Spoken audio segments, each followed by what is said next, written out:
నీతిమాలిన రాజకీయాలకి తెలుగుదేశం పార్టీలో పరాకాష్ట ఏంటంటే ఎండోమెంట్ మినిస్టర్ చేసిన తప్పుకి క్షమాపణ అడగడు, తనని శిక్షించమని అడగడు. దాన్ని వైఎస్ఆర్సీపీ మీద తోసేయడానికి ఎంత దిగజారిపోవాలో అంత దిగజారిపోయాడో ఆనం రామనారాయణ గారు.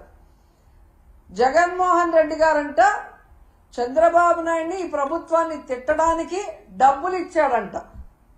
మరి జగన్మోహన్ రెడ్డి గారు హాస్పిటల్కి రాకముందే ఏబిఎన్లో మీ క్లోజ్ ఫ్రెండ్ రాధాకృష్ణ గారు ఆయన ఛానల్లోనే ఎన్ని బూతులు తిట్టారు ఈ ప్రభుత్వాన్ని, ఈ పాలక మండలిని మీరు చూడలేదా?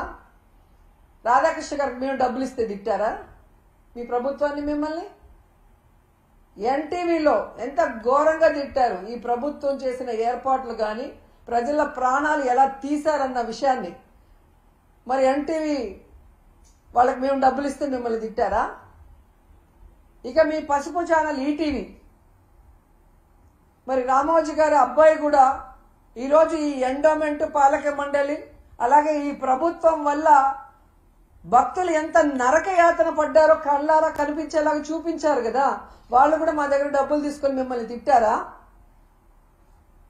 పవన్ కళ్యాణ్ గారు నిన్న పిఠాపురంలో చెప్పారు కదా, ఆ భక్తుల దగ్గరికి వెళ్ళి దెబ్బలు తగిలిన వాళ్ళ దగ్గరికి వెళ్తే వాళ్ళు పడిన బాధ చూస్తే నేను కరిగిపోయాను, నా కళ్ళ నిండా నీళ్లు వచ్చాయని చెప్పారు.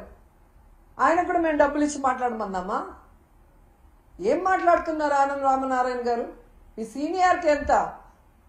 ఆ సీనియారిటీతో మీరు ఇక్కడికి వచ్చి కూర్చొని భక్తులకు అన్ని సౌకర్యాలు కల్పించి సేఫ్గా వాళ్ళకి దర్శనం చేసి పంపించాల్సింది పోయి ఇంత దిగజారుడుతనంగా మీరు మాట్లాడటం నిజంగా సిగ్గుచేటని కూడా ఈ సందర్భంగా తెలియజేసుకుంటున్నా. వచ్చిన వాళ్ళని పొద్దున్న నుంచి రాత్రి వరకు ఎండల్లో పార్కుల్లో తోసేసి మంచినీళ్ళు లేవు, చిన్నపిల్లలకి పాలు లేవు, ముసలోళ్ళకి భోజనాలు లేవు. టోటల్ ఫెయిల్యూర్ మీ ప్రభుత్వం. మీరు ఇంకా ఎవరి మీదో చెప్పి తప్పించుకోవాలి అనుకుంటే ప్రజలే మీకు బడిత పూజ చేస్తారని కూడా ఈ సందర్భంగా తెలియజేసుకుంటున్నాను.